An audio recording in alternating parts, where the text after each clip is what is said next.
In this video, we're going to show you how easy it is to make cold brew coffee in your French press.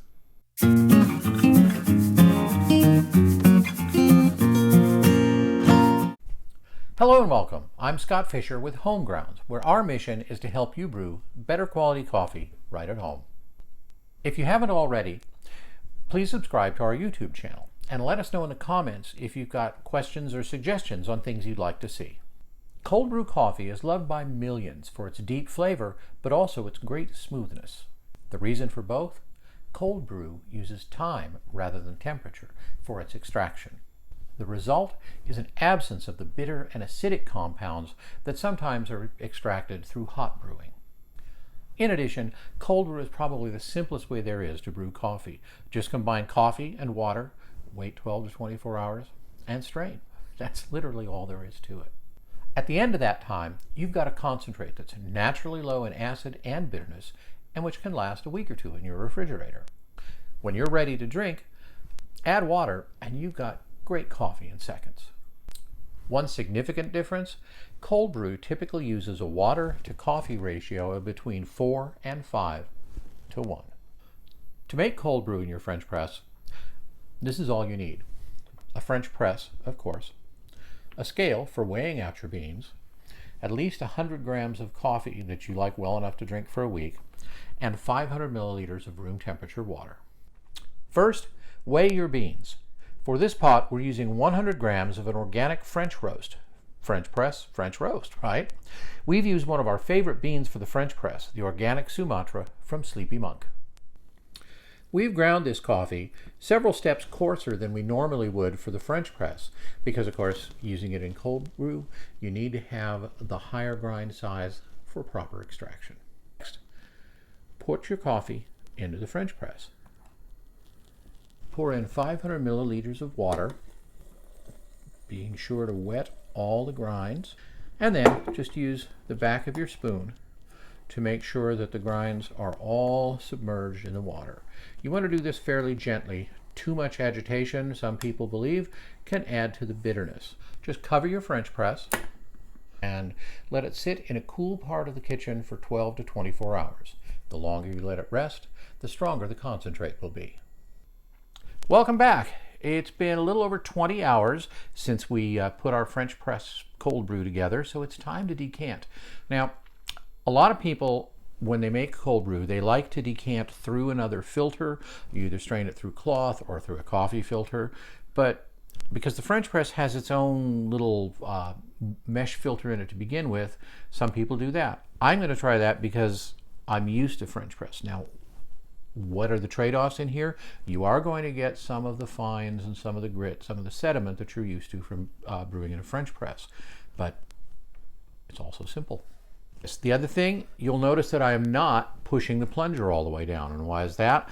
When you press the plunger down, as you do for brewing a pot of hot coffee, when you do it in the cold brew, you disturb the sediment. You can add a little bit more bitterness to it. And since that's the opposite of what we're going for with the cold brew, let's do it like that. So leave it up here, filter through the top.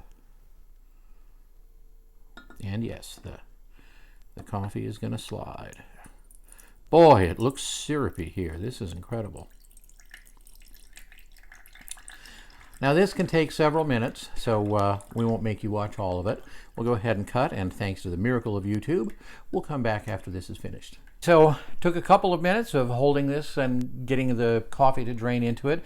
You'll notice a couple of things about it. One is, boy, that's a lot of coffee left in there. That's one of the things about cold brew, because you have to have a higher concentration of coffee. It does use a lot. So you might want to consider using this in, it makes great garden compost. We actually have some great articles on ideas on what you can do with leftover coffee grounds. The other thing, of course, is that if you remember yesterday when we put this together, we had 500 milligrams or milliliters of coffee. We're down to about 350. So that's the other thing, and that's why it's so important to note you're making a concentrate. Now, let's move this aside, because the whole point with the concentrate is you use 2 units of water to every 1 unit of coffee. Just to completely switch metric to standard here, I put in 2 ounces of water with a little bit of an ice cube, And I'm going to then, or I'm sorry, it's 4 ounces in here. I'm going to pour in 2 ounces, or a quarter of a cup, of the coffee concentrate. Oh, that's pretty. By the way, I have to say, while I was decanting this and extracting it, the aroma is just amazing. It smells like coffee candy. We talk about cold brew being so much more, so much lower in acidity and in bitterness. Well, yeah, what we don't say is that it actually smells sweeter. The aroma coming off here is, it's like, just pour this over ice cream. So I'm going to give this a quick little stir. Set this back down, and let's do the degustation, the tasting.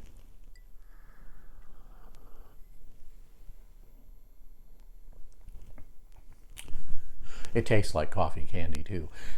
The concentration of the flavor is so good, and yet again it's very smooth. Now this was with that really dark roast, which I love. One of the good things about cold brew is you can really use literally any kind of coffee you want. You like light roast, if you like medium roast, whatever you like, give it a try. And you saw how easy it is. We took about a minute yesterday, including the grinding, and then you wait overnight. If you've decided that cold brew really is your thing, and you want maybe even an easier way to make it, and especially to make it in bulk, check out our description where we've included a link to our 5 favorite cold brew coffee makers. And we've also added a link to our review of our favorite beans for use in the French press. Have you made cold brew coffee? Do you have any tips or suggestions for our readers? If so, please leave them in the comments. And until then, this is Scott Fisher with HomeGrounds asking, how do you take your coffee?